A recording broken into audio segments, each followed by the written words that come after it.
Hi అండి, welcome back to our channel. బంతి పువ్వులు అయితే పోస్తున్నాయండి. ఒకసారి నేను నాటైతే ఈరోజైతే వీడియో చిక్కుడుకాయ నువ్వుపప్పు కర్రీ చేస్తున్నానండి. ముందుగా మన ఛానల్ ఎవరైనా చూసినట్టయితే కొత్తగా చూసిన వాళ్ళు ఛానల్ సబ్స్క్రైబ్ చేయండి, చిన్న లైక్ చేయండి. అలాగే ఇక్కడ కట్ చేసుకున్న ఉల్లిపాయ పచ్చిమిరపకాయ, అలాగే శుభ్రంగా కడిగి క్లీన్ చేసుకుని పెట్టుకున్న బాగు చేసుకున్న చిక్కుడుకాయలు, అలాగే నువ్వుపప్పు కూడా తీసుకున్నాను. మూకుడైతే పొయ్యి మీద పెట్టాను. నువ్వుపప్పు వేపుకోవడానికి ఆయిల్ వేయాల్సిన అవసరం లేదండి. కొంచెం చిటపట్లాడితే నువ్వులు సరిపోతుంది.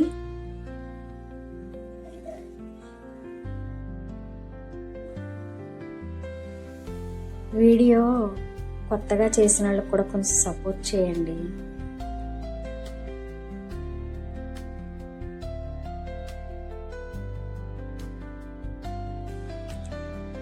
ఇలా నువ్వుపప్పు అయితే వేయించుకోవాలండి.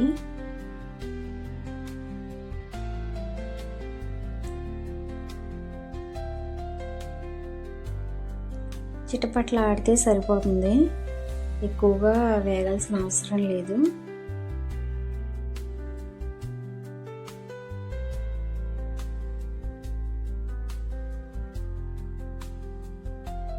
హెల్త్కి కూడా మంచిదండి ఈ నువ్వుపప్పు వల్ల.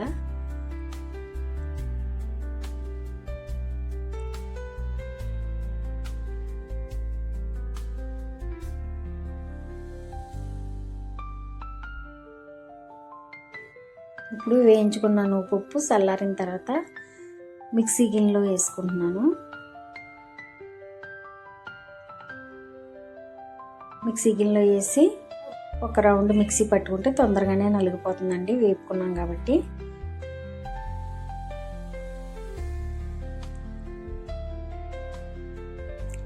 ఇక్కడ గిన్నె పొయ్యి మీద పెట్టుకుని ఆయిల్ పోసుకుంటున్నాను, ఎందుకంటే కర్రీ వండడానికి.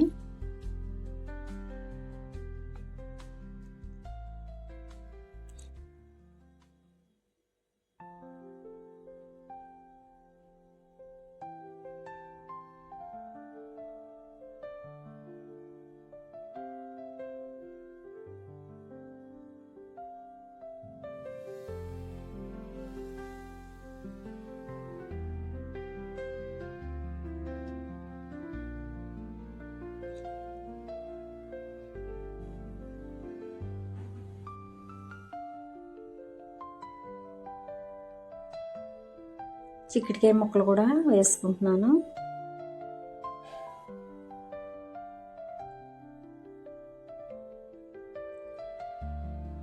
తగినంత పసుపు వేసుకుంటాను.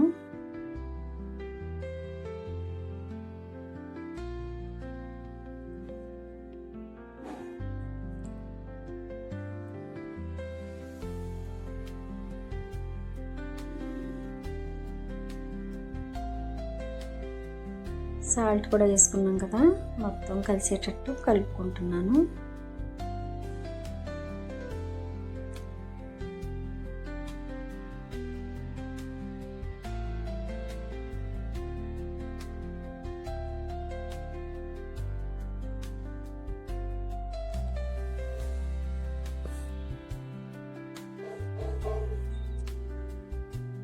ఇక్కడైతే నేను ఒక గ్లాస్ వాటర్ తీసుకున్నానండి. ఆ వాటర్ అనేది అన్నం వేడిగా ఉంది కదా, మళ్ళీ ప్రత్యేకించి కాసుకోవడం ఎందుకని గ్లాస్ వాటర్ అయితే అందులో పెట్టుకున్నాను. నాకు కూర ఉడికేటప్పుడు కన్నా ముందే వీటెక్కిపోతాయి.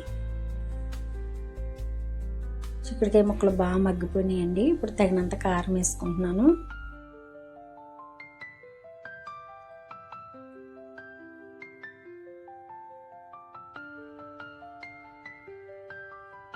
నేను ఎప్పుడైనా సరే వంట అయిన తర్వాత పొద్దుటైనా సాయంత్రం అయినా ఒక గ్లాస్ వాటర్ అలాగా అన్నం ఉడికిపోయిన తర్వాత వార్చేస్తాం కదా, వార్చేసి తీసుకుంటాం కదా, అప్పుడు అందులో నాకు ఎంత కావాలితే ఎంత తాగడానికి ఒక గ్లాస్ వాటర్ కానీ లోటా వాటర్ కానీ పెట్టుకుంటాను అలా అన్నంలోను. నాకు పని అయ్యేటప్పటికి చక్కగా ఎక్కువ మరక్కోకుండా లైట్ వేడి కాకుండా సరిపడా వీటెక్కుతాయి, సరిపోతాయి కూడా నాకు. ఇక్కడైతే చిక్కుడుకాయ కూరలో వాటర్ అయితే పోసుకున్నానండి.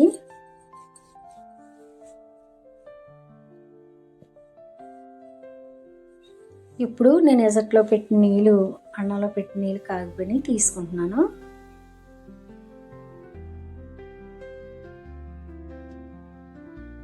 నేనైతే ప్రత్యేకించి కాయనండి, చూసారా ఎంత వీటి వచ్చినాయో, పొగలు వస్తున్నాయి నీళ్ళు. ప్రత్యేకించి కాయను సపరేట్గా అలా అన్నంలో పెట్టుకుంటాను. ఒక గ్లాసు నాకు సరిపడా చిన్న నిమ్మకాయ కట్ చేసుకుని ఒక బద్ద పిండుకుని అందులో తాగుతానండి.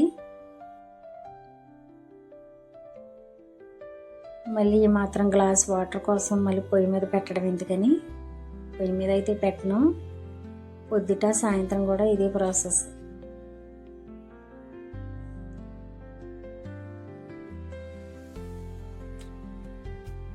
కూర ఉడికే లోపల నేను ఈ నీళ్ళు అయితే తాగానండి అరగంట తర్వాత.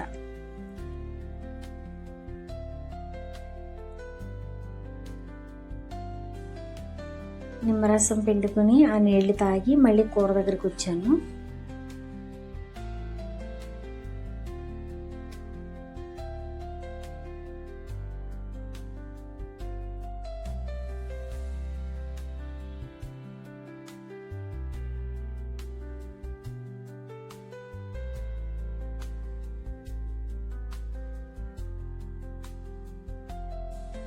ఇప్పుడు మనం మిక్సీ పట్టుకున్న నువ్వు పొడిని కూడా వేసుకుంటున్నానండి.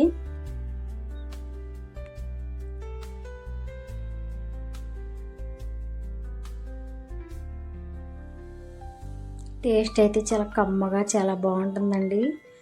కూర చాలా బాగుంది, నిజంగా చాలా కమ్మగా ఉంది తినడానికి. నువ్వు పప్పు వేసాం కదా.